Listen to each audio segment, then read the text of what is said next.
Dr. Liu, can you describe what the last 3.5 weeks have been like for you? Well, obviously, we've had a catastrophic event with our long-term embryo and egg liquid nitrogen freezer, and there are a large number of families have been affected by this. We have conducted an ongoing investigation and have notified the affected families about the incident, as well as what we know up to date regarding the freezer incident. But for you, what has this all been like? Well, it's been a very difficult time for myself and the staff as we try and take care of our patients, contacting the patients, understanding their particular clinical situation, and then trying to help them through this very difficult moment, especially if they have the opportunity to generate extra embryos and eggs. We are offering that to the patients. When did you first know the storage tank malfunctioned? We knew over the morning that it actually happened, and we notified the patients pretty much within a 48-hour span when we recognized that this was indeed a very, very catastrophic event. When did you discover the alarm was turned off? Well, that was much later because we were unaware that the alarm was actually not activated. We assumed that the alarm was activated at the time because it is a remote alarm that is computer controlled. And so we had to do some investigation to determine the exact reason why the alarm had not activated, and we are still having an investigation as to why it was deactivated, who ordered it deactivated. So a single person may have ordered the deactivation of this alarm?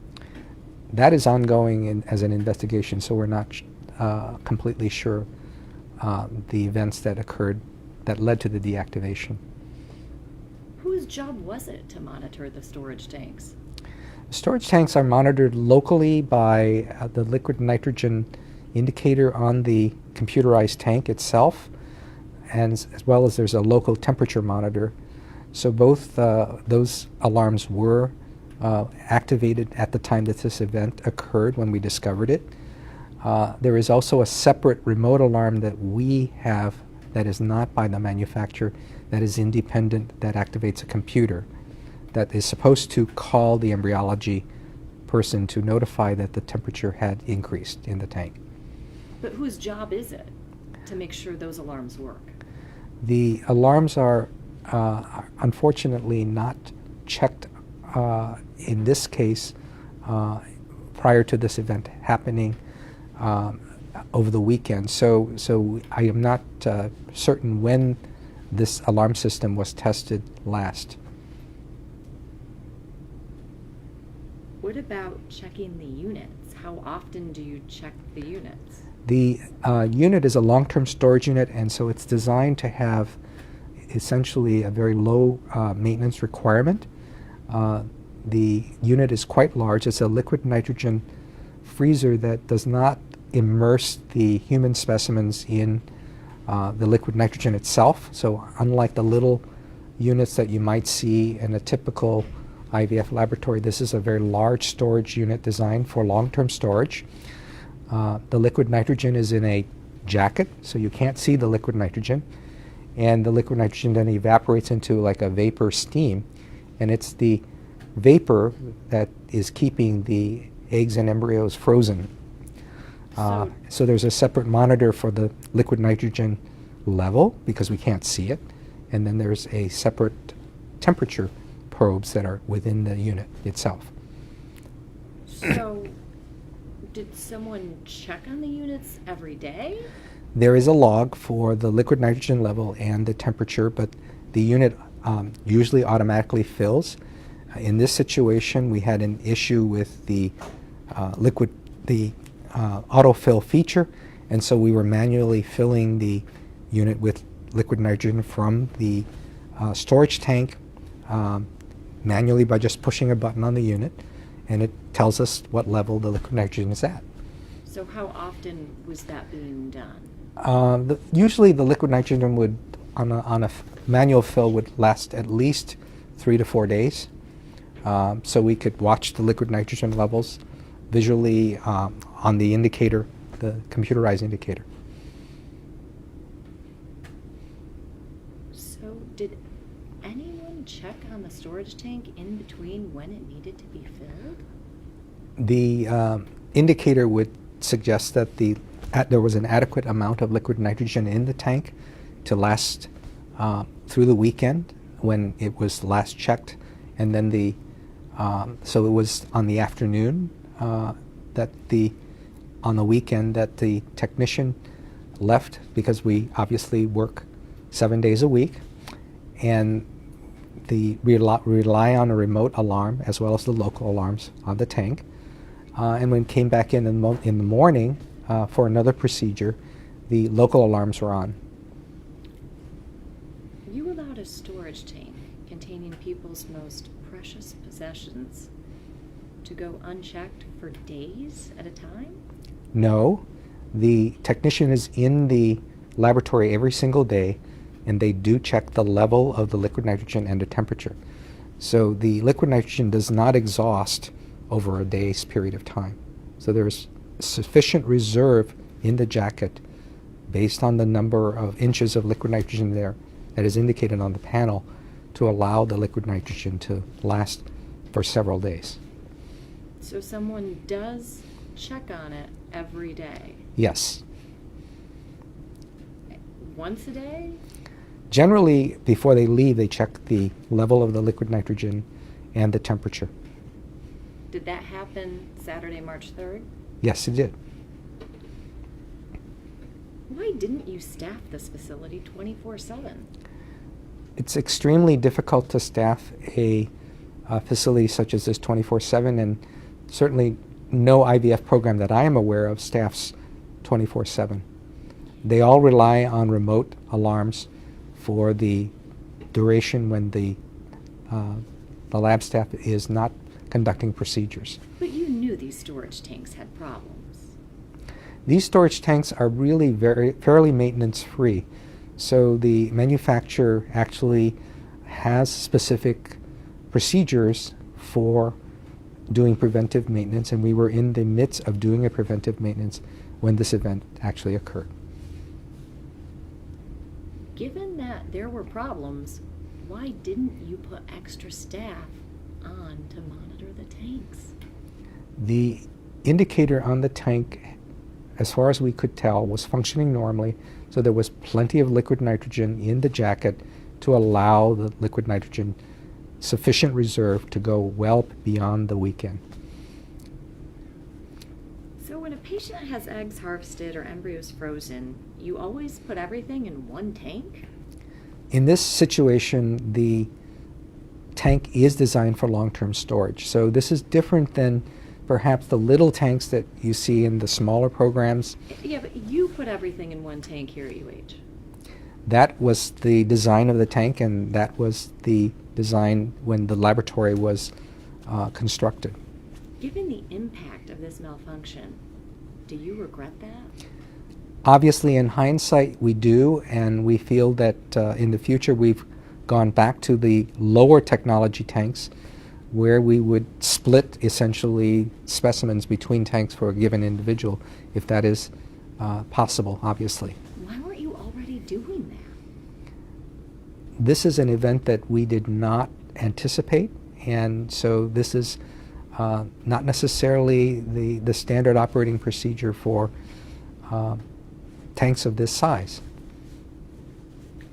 Who made the decision to just have one large tank for everything? This laboratory was set up with expert consultants in terms of the equipment that was purchased for this and how the storage as well as the day-to-day equipment that is required to conduct IVF procedures.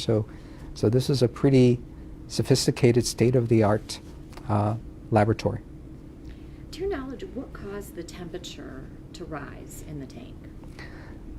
Obviously, the liquid nitrogen level was much lower than what we had surmised in terms of the readout, but we do not know the reason why the tank reserve of liquid nitrogen was insufficient to maintain the temperature, because based on the readout on the computer console, there should have been sufficient reserve liquid nitrogen in the tank.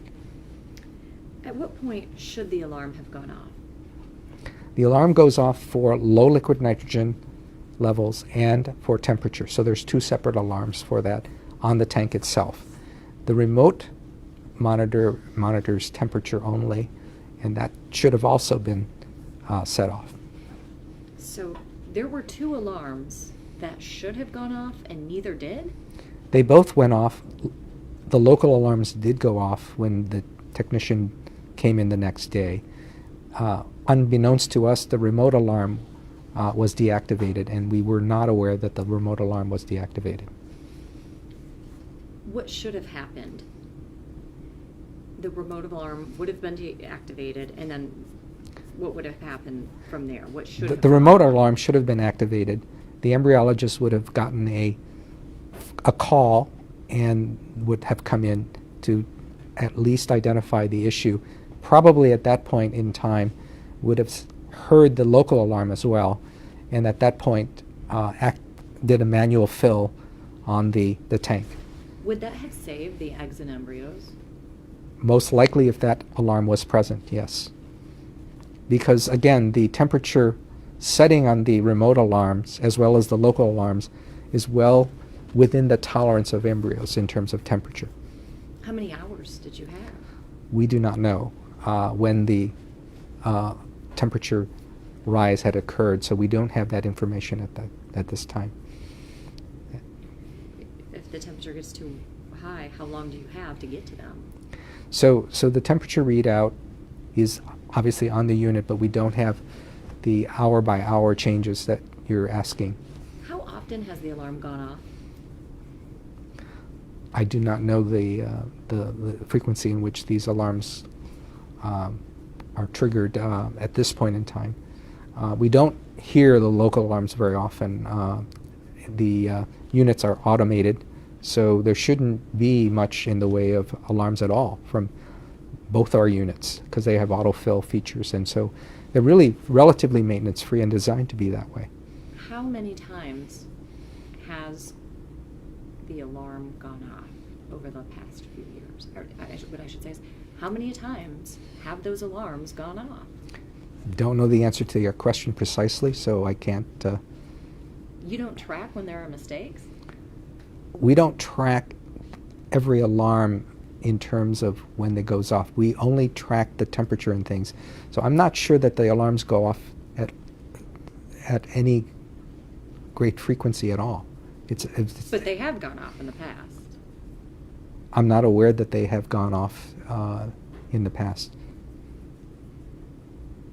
You don't know? I'm not aware that they have gone off. It's an automated feature. So it's kind of like your car. When does your car computer say, check engine? How often does it do that? Because it's all automated. You have a computer. It's a similar sophisticated system. You're not keeping track of how many times there's a problem? We're keeping track of the temperature and the liquid nitrogen level. Those are the two critical indications that the embryos are protected. How many times has there been a problem with the temperature then?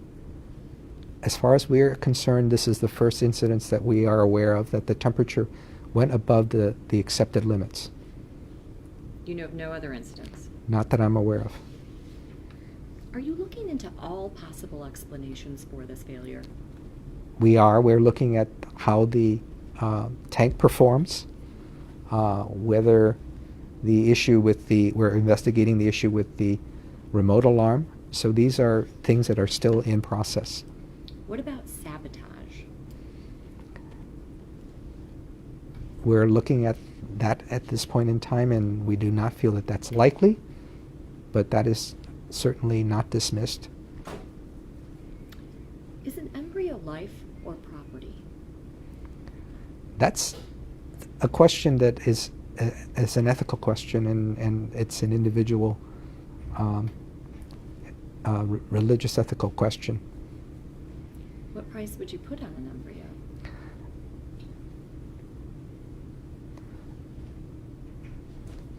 I think that's a question that isn't, that is individual. And obviously, for a given family, that's really very, very precious to them, and we understand that. And it's a difficult time for the families. And we very much want to help all the families in this kind of situation. Some people have lost their last chance at having their own child because of your facility's failure. Can this fertility center recover? I think our focus really is on the patient and trying to help the patient on a one-by-one individual basis, given the circumstances. So we'll do our very best to address the issues and the clinical circumstances for the patients, and that's what we're trying to do. And it takes time to contact each patient, identify their needs, identify their decision-making, and what their best wishes they want to do in the future. But what's the impact here? Well, the impact is that we do have to have considerable efforts to be able to take care of each individual patient and their needs. If they need counseling, we provide the counseling. If they want to generate additional embryos and they have the ability to do so, we will do so. If they have the ability to generate additional eggs, we will do so. Why would any fertility patient want to come here? Because we take good care of our patients as best we can on a case-by-case basis. How can you say that? We individualize The it. essence of time here. I understand. I want to ask one final question. Who will be held accountable? I think UH is responsible for this, and we are upfront with our patients. We really want to tell our patients exactly what we know, and this investigation is ongoing, and we will tell them when we are completing our investigation what the findings are. Who do you blame? I don't think we can blame anyone at this point in time until the investigation is conducted Are and you to blame? completed. Doc, we're done. It's 3:40. Got it. Thanks for your time.